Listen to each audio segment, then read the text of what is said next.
Welcome to Talking Point. The London mayoral election will be held on the 6th of May this year. Today, we have a special guest, the Conservative Party candidate for the London mayor, a former youth worker and a special advisor to ex-Prime Minister David Cameron, Mr. Shaun Bailey. Welcome to the show.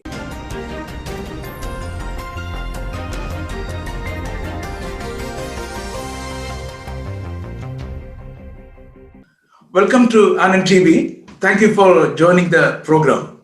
Thank you for having me. I've been looking forward to it. I'm ready to go. Can you tell me a bit about your background and your experience of being born and brought up in London? Okay. My parents are from Jamaica, and my grandparents emigrated here and set up to raise their family. I was born in London. I was born to a single parent. My mother looked after myself and my brother. I worked for well over 20 years as a youth worker, helping to get young people away from crime, trying to improve the relationship between my community and the police service, and just making sure that we were moving into work. Whilst I was doing some of this, I also studied at university, my degrees in engineering, and I've worked for a different charity as well. I was a chair of the trustees for a 60+ day charity as well. And I helped elderly and vulnerable people in the community to make sure their health was well and that they were being represented properly. They were being advocated for. So I've done a lot in London because I've been here my whole life. My wife and my children are here as well. So, and I live in London. I currently live now in East London, just in Romford. Okay. What motivated you to consider becoming a candidate for the London mayor?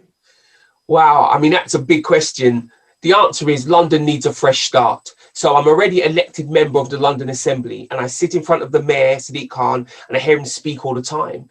And he has no ideas for London, and London is moving in the wrong direction. So I said to myself, I've got to give London an opportunity, a different voice, a different chance.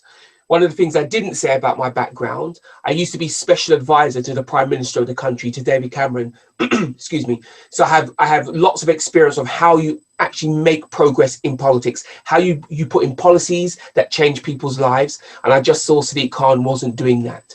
And too many times he was making competition between communities instead of bringing us together. Because I really do believe if you want London to prosper, if you want to put out good things in the world, because London is a world city, we need to show everybody that we can all live together. It's very important.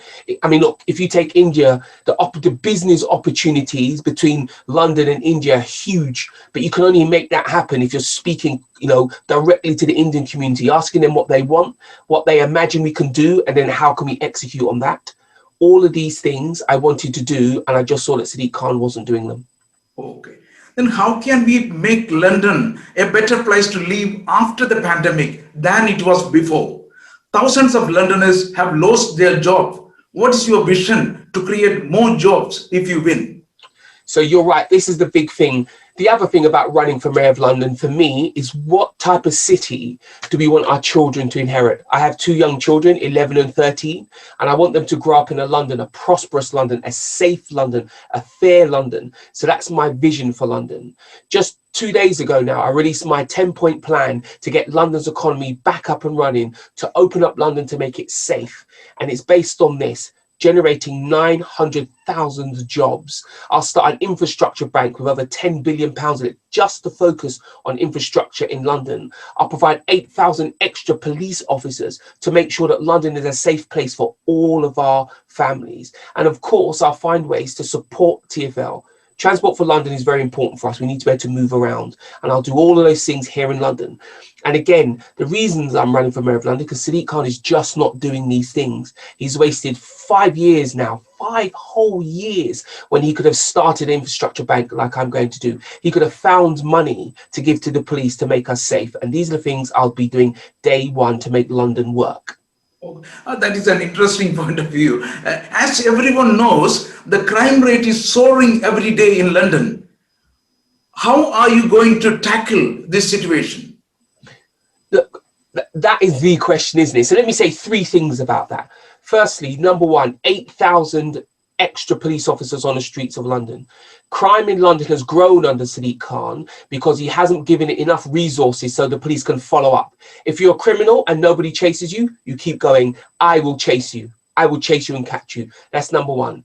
Number two, we have a lot of young people who go in and out of prison all the time. I'm going to give them some of the adult education budget to give them the jobs to give them the skills and the training they need to get jobs in a new economy in London. So they have something they can sell in the workplace, in the labour market, and get jobs and become good citizens. And the other piece as well, we cannot arrest our way out of this situation. We have to help the poor community as well, which I've talked about, but we also have to help young people. So I'll be setting up at least 32 new youth zones in London and providing 4,000 youth workers so that our children can relax, they can learn the non-academic skills they need to succeed, and they can be kept safe. So that's just the first three things I'll be doing. No, people want to feel safe when they go out. That's all they are looking for. Yes. Anyway, the shortage of council housing is always in the headlines. What is your agenda to build more council houses? Again, you're spot on. What we need to do is turn this around. So the government gave Sadiq Khan £4.82 billion, and he didn't even spend it all. He has £2 billion sitting there. So I will add that £2 billion to the new £4 billion the government have given us. That's £6 billion. And let me be clear, 100,000 homes for £100,000. I'll be doing shared ownership to start, and a person can start with a percentage and they can buy more and more and more as their finances change, as their situation changes. And if they don't want to buy it, they can sell it on. I'll be helping getting young people onto the housing ladder. And of course, in the context of London, young people means anybody under the age of 40, really, first time buyers. But that's the first piece. The second piece is to continue to build homes for social rent as well. Sadiq Khan has only built homes for social rent and hasn't even built enough of those. I want to let people own. If you come from an immigrant community like you or I, our parents want us to own. They came here for us to have a better life. They don't want us to live, only in council housing or only have the small job. They want us, their grandchildren, their children to be doctors, lawyers, own their own home. And I have that ambition for your community, my community, all communities. That's why I'm building homes to own. But I also understand that people like me, when I was first young, need council housing, need public housing, and I'll be providing that as well. Okay, that will be a very good incentive for the youngsters as well now to get into the ladder. Yes, that's right. That's the whole point, to get people onto the housing ladder. Yeah, from your previous speeches, I have noticed that you keep on saying that Sadiq Khan bankrupted our TFL, but he declined the allegation and said that he had reduced TFL's deficit by more than £1 billion before the pandemic. Is it true? No. So let me go deep for you. Sadiq Khan wasted £9.56 billion. How? When he became mayor, he cancelled 22 of 26 major infrastructure projects. That's how he saved some money. But in the background, he rose TFL's borrowing to a record high. TFL have debts of £13 billion. £13 billion.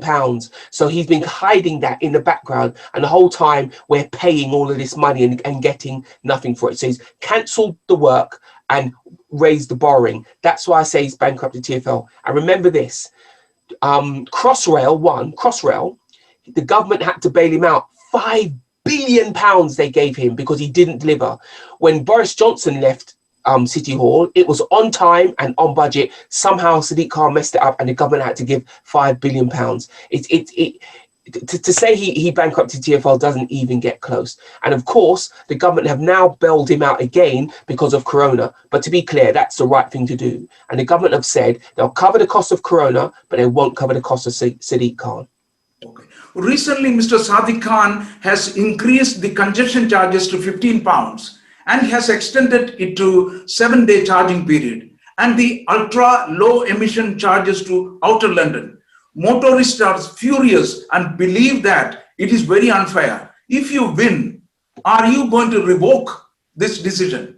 100%. Let me be clear. Months and months and months ago, I wrote a petition saying to Sadiq Khan, you cannot increase the congestion charge, and he did. And he said the government forced him to do it. Again, not true. And why is it important that people realize it's not true, because he's taking us for fools.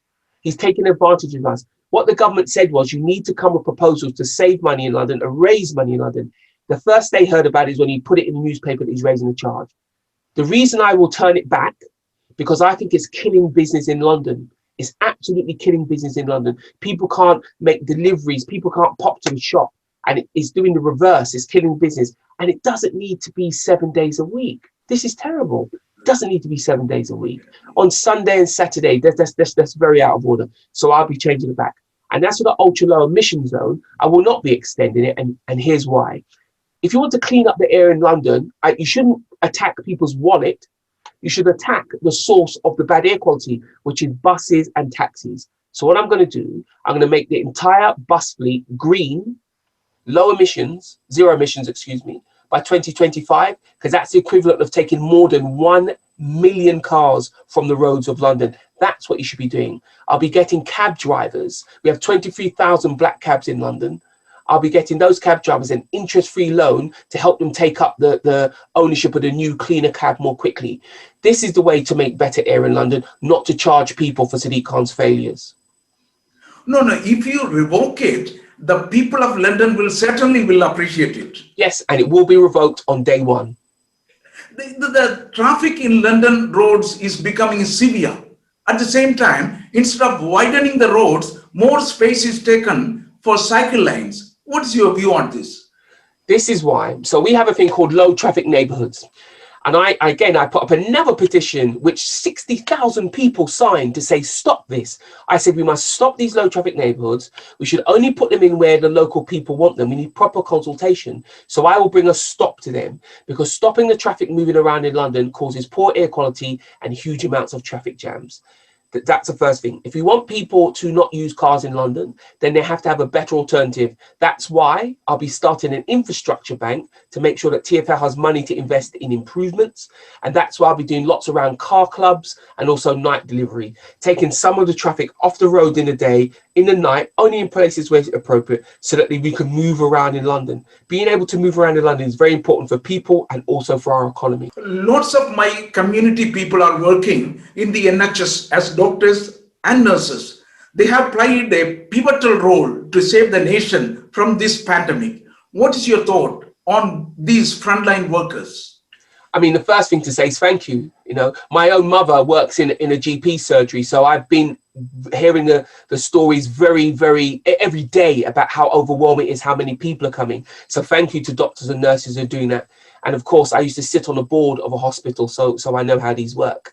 The thing I would say is this: that the Black and minority community across London was hugely affected by the outbreak of COVID.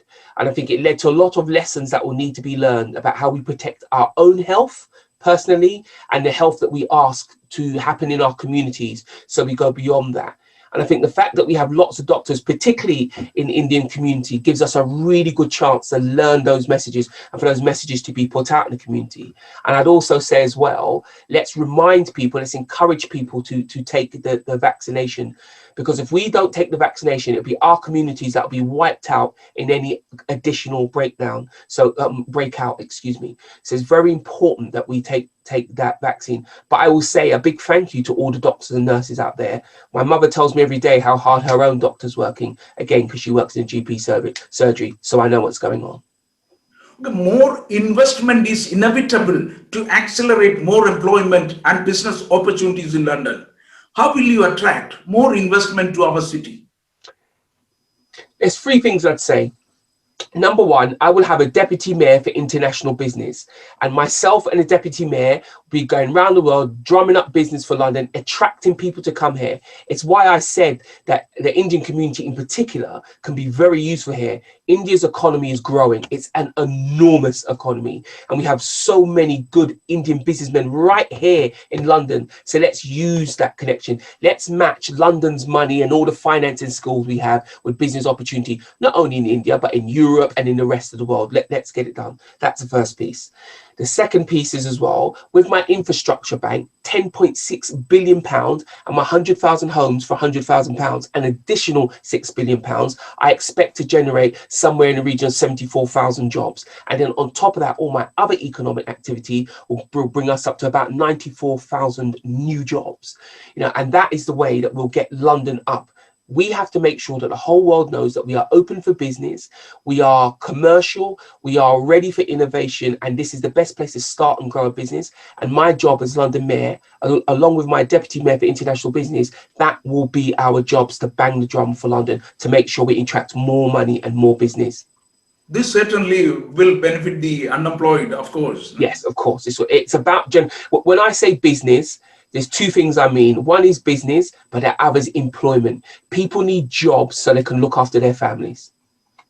Finally, if you win the election, what are your promises to Londoners to make London cleaner, greener, and a safer place to live? So here's what I'm saying. Firstly, to make London clean and greener, I've talked about taking dirty old buses off the road, taking dirty old cabs off the road. The other piece as well is to open up the green belt land around London. There's lots of it, but we need to let people use it so they can walk their dog, they can relax in the countryside, etc. We need to get that done as well.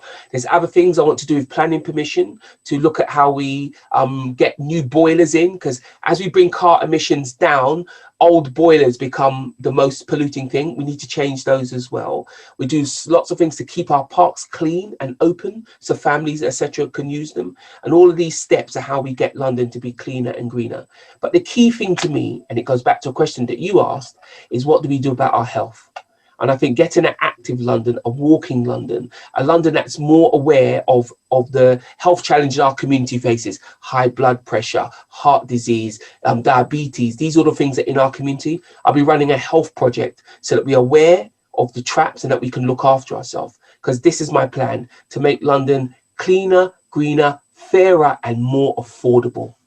Okay, thank you. Thank you, and I wish you every success in this election. All the best. Thank you very much. Best. Great to see you. Thank you. Thank you.